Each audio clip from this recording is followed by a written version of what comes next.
Takutnya kapal tersebut menghalangi kapal-kapal lain untuk menggunakan kapal Suez untuk keperluan perdagangannya. Tak ayal, kejadian ini untuk sementara waktu mengganggu aktivitas ekonomi global. Setelah 6 hari, kapal tersebut akhirnya dapat terselamatkan dan aktivitas transportasi di terusan Suez dapat berjalan normal kembali. Tahukah kalian fenomena alam apa yang membantu proses penyelamatan kapal tersebut? Fenomena alam tersebut adalah gelombang pasang surut air laut. Gelombang pasang terjadi karena adanya gaya gravitasi yang disebabkan oleh bulan dan matahari. Gaya gravitasi tersebut dapat menarik perairan sehingga permukaan airnya lebih tinggi dari biasanya.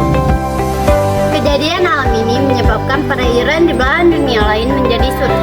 Karena setiap waktunya bulan berevolusi mengelilingi bumi.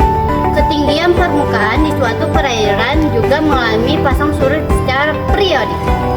Berikut gambar ketinggian permukaan air laut di Port Said. Contoh, penerapan fungsi trigonometri. Pada suatu hari, ketinggian permukaan air Teluk Kupang 0,4 meter di atas rata-rata permukaan airnya. Ketika pasang dan menjadi min 0,4 di bawah rata-rata ketika surut pada pukul 12 malam, ketinggian permukaan air pada teluk ini sama dengan ketinggian rata-ratanya. Grafik ketinggian dalam M, permukaan air Teluk Kupang tersebut setiap X jam setelah pukul 12 malam, digambarkan pada gambar berikut. Terdapat soal dari contoh penerapan fungsi trigonometri adalah A. Carilah fungsi Y sama dengan A sin BS yang memodelkan ketinggian permukaan air Teluk Kupang setiap waktunya. Terdapat rumus fungsi trigonometri yang harus kita ingat. Y sama dengan A sin BS. Amplitudenya adalah mutlak A dan periodenya adalah sama dengan 360 derajat dibagi B. Alternatif penyelesaian.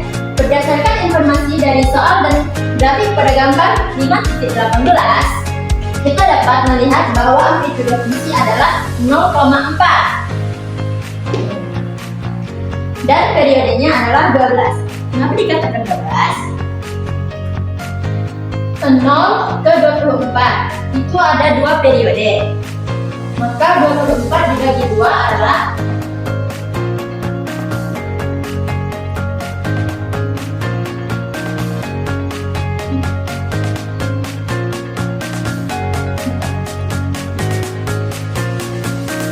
hasilnya adalah 12. Maka satu periodenya adalah sampai di 12.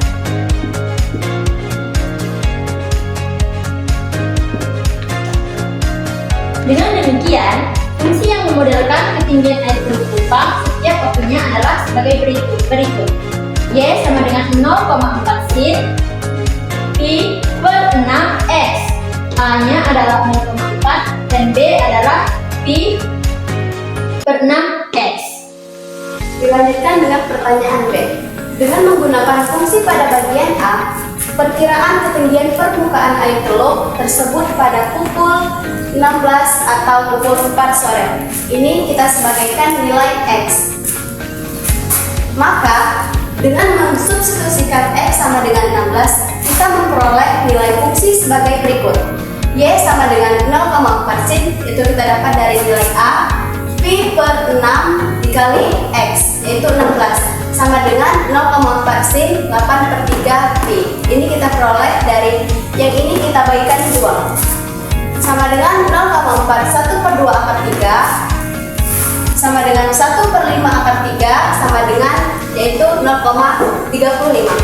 Jadi ketinggian permukaan air Teluk Kupang pada pukul 16 atau 4 sore adalah sekitar 0,35 meter di atas tinggi rata-ratanya.